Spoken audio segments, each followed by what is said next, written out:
हरि मन करेला मन के मंदिर बनाई हो,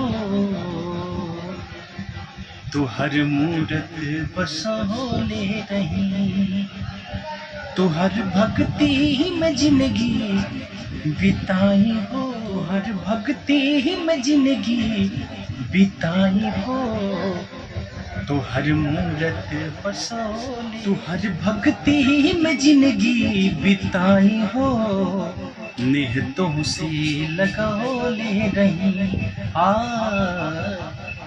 नेहतों से लगौले रही। और कौन दिन हो नयसन कटे तुहरा बिन, भक्त हमरा के सारा जमाना कहे, नाम सूतत मिली नाम जागत मिली, जे भी देखे उसे के दीवाना कहे। और कौन दिन हो नयसन कटे तुहरा बिन, भक्त हमरा के सारा जमाना कहे, नाम सूतत मिली नाम जागत मिली, जे भी देखे उसे के दीवाना कहे। जग भोला के है, जगह भोला के चरनिया में पाई हो, शीशयापन झुकाने रही,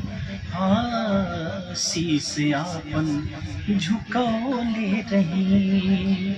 मन करेला मन के मंदिर बनाई हो, तो हर मूरत बसोले रही, तो हर मूरत बसोले रही।